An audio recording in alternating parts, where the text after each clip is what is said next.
Hi friends, very good morning. I hope all you are doing really well. What are the control checks before vendor on board? We had discussed a lot of regarding the vendors, their scope of workings, their risk assessment methodologies, how the customer data is flowing in vendors environment, like the cybersecurity checks. Right, what are the governance? Right, what are the methodologies of vendors, are they handling the customers data properly or not? So this session is about the what are the controls checks before selection of vendors, right? Like the bidding processes, and after bidding, what are the process every customer has to follow, standard methodologies for the vendor selection. So here the question is, what are the controls you should check before onboarding the third party, right? That means the vendor has been selected by the customer, right? What are the checks on what basis, right? On what basis the customer selecting the vendors, right? So here are the some policies, because see, uh, we directly, vendor doesn't allow directly to audit, right? So at the first stage, we will request some policy documents. So here are the some policy documents. After reviewing these policies, right, we get to know that how vendor is going to process our data, right, and how we can trust on our vendors, right? So there are n numbers of policies, like what is governance policy, right? That means, does vendor is following the standard governance policy or not, right? Under governance, guys, we will check that whether the security incident policies, right?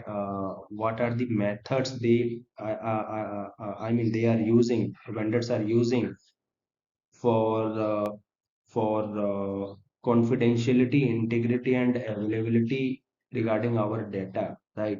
Next is the audit policies, right?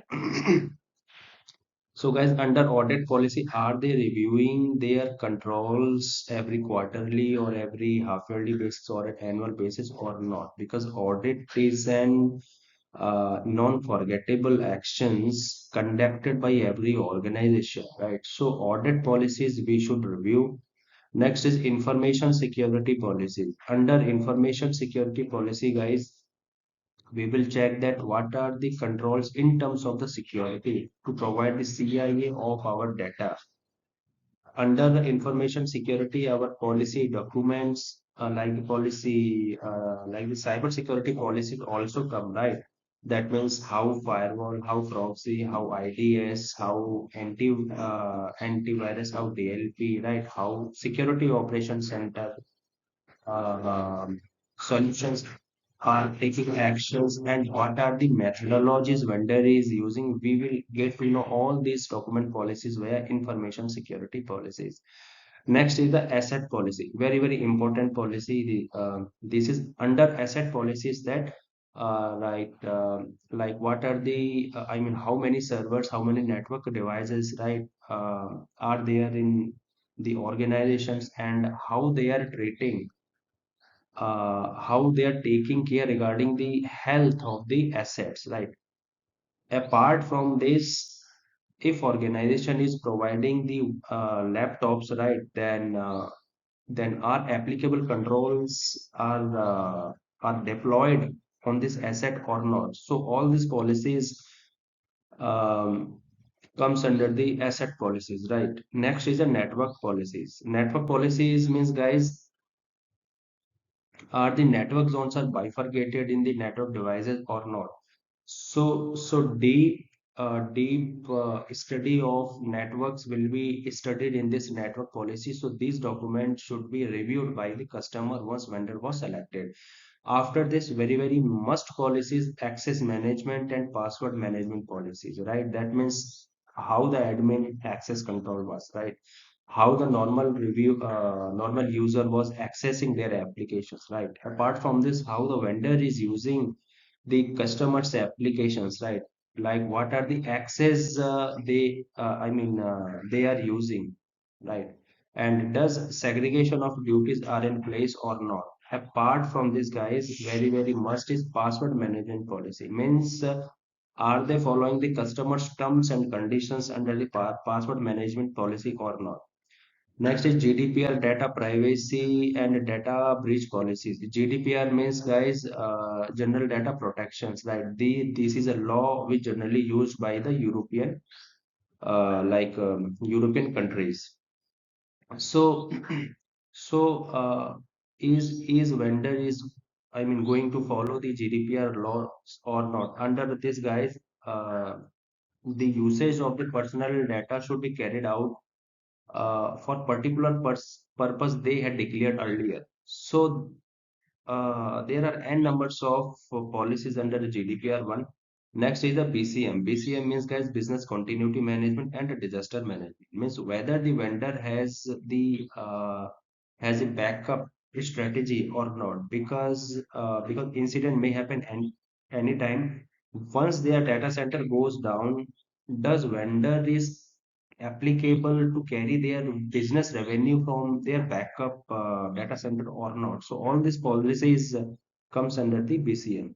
Next one is PCI-DSS policy. Guys, this policy is particularly applicable for those vendors who are associated with the transactional, like the credit cards and the debit cards. Then next is the employee BGC. BGC is the background check, guys, right? Does vendor is doing their employees background check or not, right? Does vendor is reviewing physically by visiting their colleges and schools to check their skills, whether the particular student is I mean genuinely passed from that particular organization or not? So these are the certain policies. Apart from this, guys, cyber security one. This policy is included under the information security one. Last but not least is the risk management policy document, guys. So under the risk management means how vendor is allowing the customer data and what are the methodologies they are using for processing, right? Apart from this, guys, does vendor is really carrying the risk identification methodology, assessment, mitigations, and renewal policies or not? Is vendor is carrying the due diligence policies or not? So these are the certain methodologies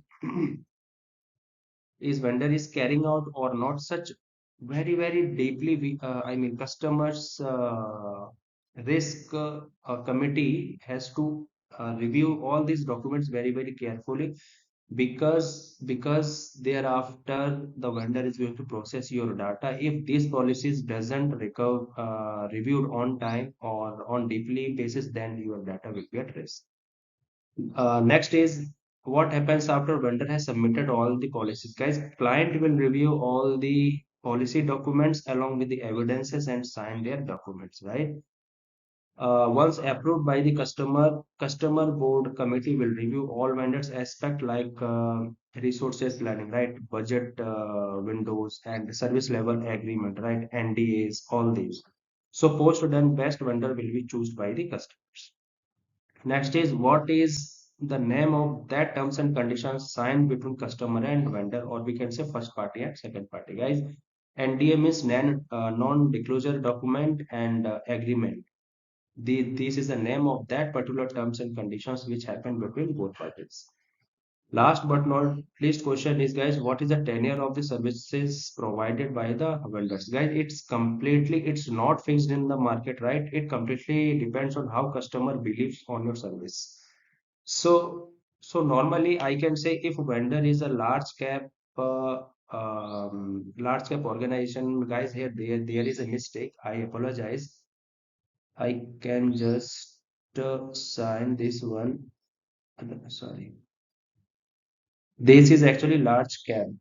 CAP. I forgot to applicable as C here. Okay. So it depends upon client. If a vendor is large cap organization, then it will go for a long term in the first shot. Long term means, guys, like more than 3 years, right? Approximately 5 years we can say. But it is further extendable depending upon the approvals. So guys. thank you for watching. I hope you like this video so much, and any suggestions how to improve, right? Or you have any kind of queries regarding your interview questions, or how to get the confidence, request you to send your questionnaires under the comment section. I will try to provide the best appropriate answers for you. Guys, kindly subscribe, hit the bell icon, and don't forget to share. Thank you so much.